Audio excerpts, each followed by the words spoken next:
Sobat AP yang berbahagia, salam jumpa. Bertemu kembali dengan saya Ahmad Sepekan. Masih dalam kegiatan e-learning jabatan fungsional, peranata dan analis pengelolaan keuangan APBN. Sobat AP, pada kesempatan kali ini kita akan membahas materi mengenai peraturan di bidang perencanaan pelaksanaan anggaran. Materi kita bagi menjadi 3 bagian. Yang pertama, peraturan di bidang perencanaan pelaksanaan anggaran. Yang kedua, perencanaan pelaksanaan anggaran. Dan yang terakhir, perencanaan kas satuan kerja. Nah, Sobat AP, pada video kali ini kita akan membahas terlebih dahulu mengenai peraturan-peraturan di bidang perencanaan pelaksanaan anggaran. Saat ini kita sudah ditemani seorang narasumber yang sangat kompeten, salah satu widyaswara di Pusdiklat Anggaran dan Perbendaharaan. Mari kita sapa. Halo Pak Kurniawan. Halo. Gimana kabarnya? Alhamdulillah baik. Gimana Pak Subhan? Alhamdulillah saya juga dalam keadaan sehat walafiat. Tapi mudah-mudahan sehat dan walafiat juga semuanya, termasuk Sobat AP semua. Amin. Pak Kurniawan, untuk tema peraturan perencanaan pelaksanaan anggaran ini, mungkin bisa dijelaskan Pak, apa sebenarnya dasar peraturan untuk sebuah KL atau satuan kerja itu melakukan perencanaan pelaksanaan anggaran? Oke, baiklah Pak Subhan, mungkin sedikit saya jelaskan di sini ya. Terkait dengan peraturan mungkin bisa kita kelompokkan menjadi 3 kelompok gitu ya. Yang kelompok yang pertama terkait dengan penyusunan RKKL dan DIPA. Jadi untuk kelompok ini ya tentunya kita ini melihat peraturannya ini yang secara umum gitu ya, yang terkait dengan penyusunan RKKL dan DIPA. Ya. Di sini kita tidak bisa melepaskan dari Undang-Undang 17 tahun 2003, kemudian juga Undang-Undang 25 tahun 2004 tentang Sistem Perencanaan dan Pembangunan Nasional, kemudian PP nomor 90 tahun 2010 tentang penyusunan rencana kerja dan anggaran Kementerian Negara Lembaga. Kemudian juga PP 17 tahun 2017 tentang sinkronisasi proses perencanaan dan penganggaran pembangunan nasional. Dan juga PMK atau Perdijen Anggaran terkait dengan petunjuk teknis penyusunan dan penelahan RKKL dan pengesahan DIPA. Kemudian kelompok kedua, ini peraturan terkait perencanaan penganggaran hubungannya dengan proses misalnya pengadaan, Pak.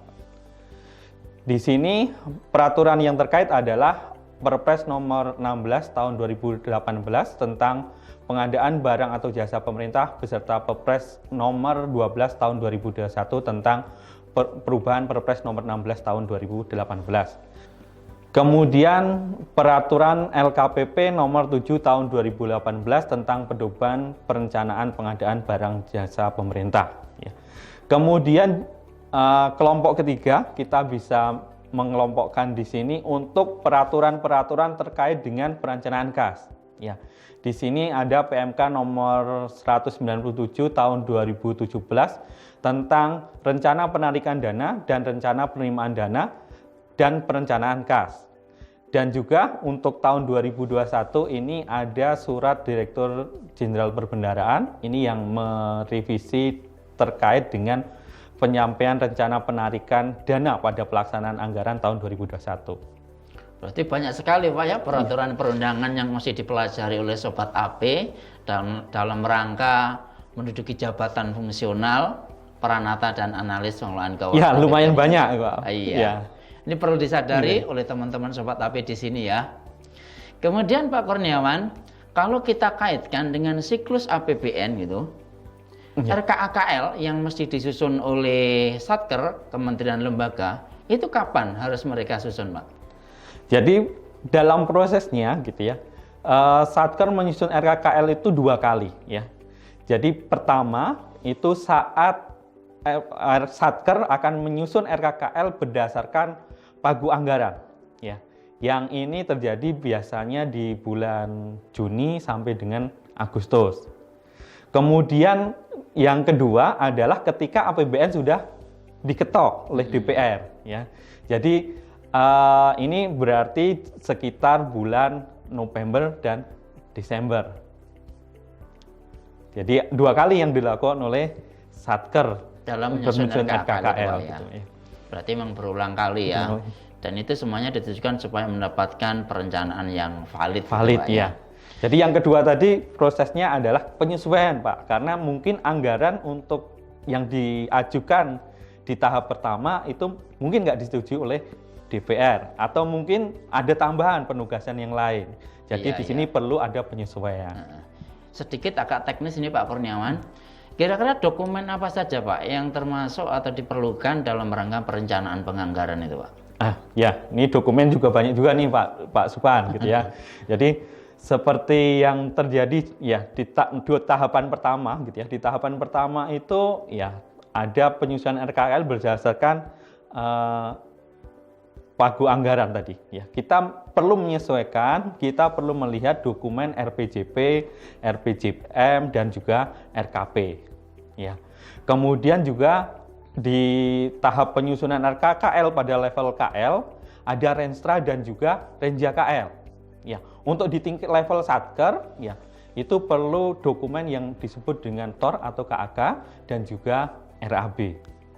Itu harus disiapkan oleh Satker Pak, ya? Harus disiapkan harus gitu disiapkan, ya. Itu ya. Jadi tiap tahapan tadi juga harus ada ini TOR dan RAB juga gitu ya. Dan itu berlaku untuk setiap kegiatan yang direncanakan. Iya, setiap kegiatan yang direncanakan. Oke, berikutnya Pak, setelah RKKL disetujui, kan akan dibentuk menjadi sebuah dokumen namanya itu DIPA.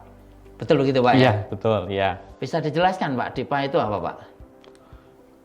Pak Sufan dan juga sahabat AP, DIPA itu merupakan dokumen pelaksanaan anggaran yang digunakan sebagai acuan pengguna anggaran dalam melaksanakan kegiatan pemerintahan sebagai bagian pelaksanaan APBN.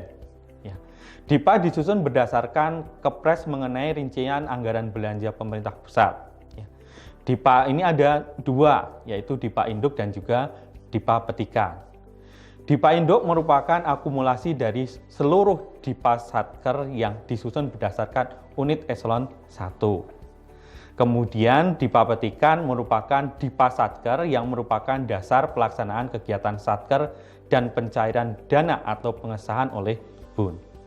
Oke, berarti kalau kita umpamakan DIPA itu seperti pundi-pundi keuangan bagi sebuah Satker untuk kegiatan 1 tahun anggaran itu Pak ya? Iya. Kalau nggak ada DIPA berarti nggak ada uang. Iya, nggak ada uang. Tapi ingat Pak Subhan dan juga sahabat AP ya, DIPA ketika sudah diketok gitu ya, sudah ada angkanya, tapi uangnya belum tentu tersedia. Ya, nanti ini relevan dengan yang tadi disampaikan Pak Subhan, ada kegiatan di ketiga, ada perencanaan kas gitu ya. Iya. Terima kasih Pak Kurniawan atas penjelasan yang luar biasa. Insya Allah Sobat AP bisa memahami dengan sempurna. Demikian Sobat AP obrolan kami terkait peraturan di bidang perencanaan pelaksanaan anggaran. Masih bersama Pak Kurniawan. Di video selanjutnya kita akan membahas mengenai perencanaan pelaksanaan anggaran. Terima kasih dan sampai jumpa.